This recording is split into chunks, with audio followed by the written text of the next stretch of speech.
మేము చూస్తున్నాం కదా ప్రస్తుతానికి అయితే కన్యాకుమారి ఒక బోట్ లేదు, అన్ని బోట్లలో ఏటకి వెళ్ళావి చూస్తున్నాం కదా, అన్ని బోట్లలో ఏటకి వెళ్ళావి. ప్రస్తుతానికి అయితే మా బోట్ వెళ్ళలేదు, బోట్ అయితే బ్రేక్ వచ్చింది. బోట్ వెళ్ళదు, చెట్టులో ఒక బోట్ లేదు ఫ్రెండ్స్. కొంచెం బోట్ పెద్ద బోట్ ఉంటుంది, కొంచెం బోట్లు కాకుండా అన్ని బోట్ల మీద వెళ్ళాం ఫ్రెండ్స్. మేము చూస్తుంది కదా, ఇది మొత్తం కన్యాకుమారి చెట్టు ఫ్రెండ్స్, కన్యాకుమారి చెట్టు. ఇదిగో హాయ్ ఫ్రెండ్స్, మేము చూస్తున్నాం కదా, అదిగో బోట్ వస్తుంది, కనిపిస్తుంది కదా జూమ్ చేస్తున్నాం. అదిగో బోట్ వస్తుంది ఫ్రెండ్స్, అదిగో వస్తుంది బోటు. రిపేరింగ్ వచ్చేసింది ఫ్రెండ్స్. ప్రస్తుతానికి అయితే ఇప్పుడు కరెంట్ సిచ్యువేషన్ ఏం బాగలేదు, వాతావరణం చాలా గట్టిగానే ఉంది. లోపలికి వెళ్ళి వచ్చాం కదా, చాలా గట్టిగానే ఉంది ఫ్రెండ్స్. మేము చూస్తున్నాం కదా, జట్లో ఒక బోట్ లేదు, అన్ని బోట్లు లైట్గా వెళ్ళాం ఫ్రెండ్స్. ప్రస్తుతానికి అయితే ఇది కన్యాకుమారి చెట్టు ఫ్రెండ్స్, మంచి ప్లేస్ ఫ్రెండ్స్, చూడడానికి బాగుంటుంది ఫ్రెండ్స్, చాలా బాగుంటుంది చూడడానికి అయితే.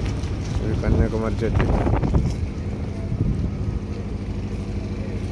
ఇదేమో వెళ్ళిన బోటు. నేను చాలామంది అంటున్నాను, అన్న మీ బోర్డు చూపించాను, మీ బోర్డు చూపించాను, చాలామంది చెప్తున్నాను, నేను చూడలేదు ఫ్రెండ్స్. నాకు కొంచెం టైం పడుతుంది ఫ్రెండ్స్. ఇంటిగా చూస్తున్నాను కన్యాకుమారి చెట్టు, ఇదిగో కన్యాకుమారి బోర్డు, ఇది పని చేస్తుంది మనుషులు. ఇదిగో కన్యాకుమారి బోటు, పెద్ద బోట్లు ఉన్నాయి ఫ్రెండ్స్.